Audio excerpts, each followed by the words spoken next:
ಪ್ರಾಮಾಣಿಕವಾಗಿ ಅದನ್ನ ಸಾಬೀತು ಮಾಡಬೇಕು ಅಂತಕ್ಕಂಥ ನಿಟ್ಟಿನಲ್ಲಿ ನಾನು ಹೋರಾಟ ಮಾಡ್ತಾ ಇರ್ತೇನೆ.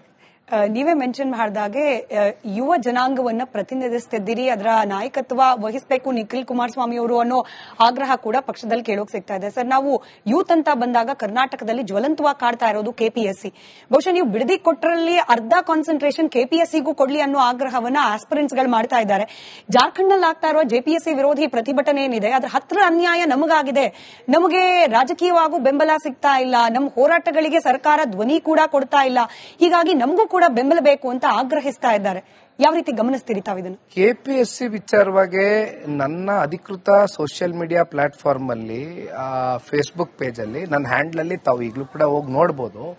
ನಾನು ಕೆಪಿಎಸ್ಸಿ ವಿಚಾರದಲ್ಲಿ ಒಂದು ಸಿಸ್ಟಮ್ಯಾಟಿಕ್ ಚೇಂಜ್ ಅನ್ನ ತೆಗೆದುಕೊಂಡು ಬರಬೇಕು ಅಂತಕ್ಕಂಥ ವಿಚಾರದಲ್ಲಿ ಈಗಾಗಲೇ ನನ್ನ ಧ್ವನಿಯನ್ನ ಎತ್ತಿದ್ದೇನೆ.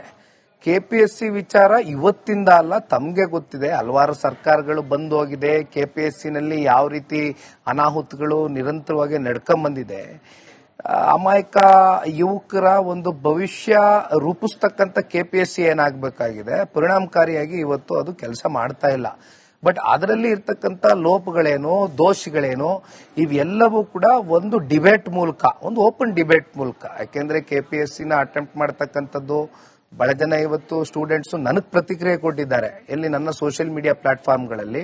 ಸೊ ಬಿಡದಿ ಜೊತೆಗೆ ತಾವೇ ಹೇಳ್ದಂಗೆ ಇವತ್ತು ನಾನೊಂದು ಯುವಕನಾಗಿ ಯುವಕರನ್ನ ಪ್ರತಿನಿಧಿಸ್ತಾ ಇದ್ದೀನಿ. ಇಂಥ ಒಂದು ಕೆಪಿಎಸ್ಸಿ ಹಗರಣಗಳು ನಿರಂತರವಾಗಿ ಏನ್ ನಡೀತಾ ಇದೆ, ಇದರಲ್ಲಿ ಒಂದು ಸಿಸ್ಟಮ್ಯಾಟಿಕ್, ಒಂದು ವ್ಯವಸ್ಥಿತ ಬದಲಾವಣೆ ತಗೊಂಡು ಬರಬೇಕು ಅಂತಕ್ಕಂಥದ್ರಲ್ಲಿ ನಾನು ಕೂಡ ಮುಂದಿನ ದಿನಗಳಲ್ಲಿ ಬಹಳ ಗಟ್ಟಿಯಾಗಿ ಹೋರಾಟ ಮಾಡ್ತೀನಿ ವಿಚಾರದಲ್ಲಿ. ರೈತರ ವಿಚಾರನೇ ಜೊತೆಗೆ ಈ ಚರ್ಚೆಯಲ್ಲಿರೋ ವಿಚಾರ ಕಾವೇರಿ ನದಿ ನೀರು ಹಂಚಿಕೆ ವಿಚಾರ. ಎಲ್ಲೋ ರಾಜ್ಯ ಸರ್ಕಾರ ಪದೇ ಪದೇ ಫೇಲ್ ಆಗ್ತಾ ಇದೆ, ರೈತರಿಗೆ ಬೇಕಾದ ನೀರನ್ನ ಉಳಿಸ್ಕೊಳ್ಳಿಕ್ಕೆ, ಕುಡಿಯೋ ನೀರನ್ನ ಉಳಿಸ್ಕೊಳ್ಳಿಕ್ಕೆ ಅನ್ನೋ ನರೇಟಿವ್ ಅಂತೂ ಬರ್ತಾ ಇದೆ. ಬಟ್ ರಾಜ್ಯ ಸರ್ಕಾರ ನಾವು ಯಶಸ್ವಿಯಾಗಿ ವಾದ ಮಂಡನೆ ಮಾಡ್ತಾ ಇದೀವಿ, ರೈತರಿಗೆ ಅನ್ಯಾಯ ಆಗ್ಲಿಕ್ಕೆ ಬಿಡೋದಿಲ್ಲ ಅಂತ ಕೂಡ ಹೇಳ್ತಿದ್ದಾರೆ. ಸೊ ಈ ಕಾವೇರಿ ವಿಚಾರದಲ್ಲಿ ಆಗ್ತಾ ಇರುವ ಬೆಳವಣಿಗೆಗಳ ಬಗ್ಗೆ ನಿಮ್ಮ ಅಬ್ಸರ್ವೇಷನ್ಸ್ ಏನಿದೆ, ಏನ್ ಮಾಡಬೇಕಾಗಿತ್ತು ಸರ್ಕಾರ ಅಂತ? ಈಗ ಇತ್ತೀಚೆಗೆ ಒಂದು 2 ದಿನದಿಂದ ಮತ್ತೆ 15 ದಿವಸಕ್ಕೆ 12,000 ಕ್ಯೂಸೆಕ್ಸ್ ನೀರನ್ನ ಬಿಡಬೇಕು ಅಂತಕ್ಕಂಥದ್ದು CWRC ಕಡೆಯಿಂದ ಹೇಳಿದ್ದಾರೆ. ಬಟ್ ಇವತ್ತಿನ ಪರಿಸ್ಥಿತಿಯಲ್ಲಿ 12,000 ಕ್ಯೂಸೆಕ್ಸ್ ಅಂದ್ರೆ 1 TMC ನಿಮ್ಗೆ ಗೊತ್ತಿದ್ದಂಗೆ 11,000 ಕ್ಯೂಸೆಕ್ಸ್, 15 TMCಗೂ ಹೆಚ್ಚು ನೀರು ಇವತ್ತು ಬಿಡ್ತಕ್ಕಂಥ ಪರಿಸ್ಥಿತಿ ಇಲ್ಲ. ಕಾರಣ ಇದು ನಮ್ಮ ಈ ಕಾವೇರಿ ಪ್ರದೇಶದ ಹಲವಾರು ಜಿಲ್ಲೆಗಳೇನಿದೆ ಅಲ್ಲಿ ಬೆಳೆ ಬೆಳೀತಕ್ಕಂಥದ್ದಕ್ಕೂ ಕೂಡ, ಒಂದು ಬೆಳೆ ಆಗ್ತಕ್ಕಂಥದ್ದಕ್ಕೂ ಕೂಡ ಇಲ್ಲಿವರೆಗೂ ಕೂಡ ನೀರು ಸಿಕ್ಲಿಲ್ಲ.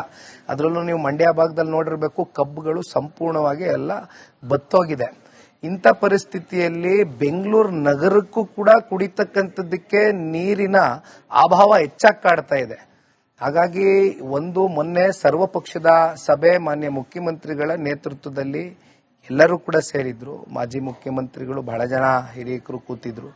ಅದರಲ್ಲಿ ಸನ್ಮಾನ್ಯ ಕುಮಾರಣ್ಣ ಅವರು, ಕೇಂದ್ರದ ಸಚಿವರು, ನಿನ್ನೆ ಪತ್ರಿಕಾಗೋಷ್ಠಿ ಕರೆದು ಅದನ್ನೇ ಹೇಳಿದ್ದಾರೆ.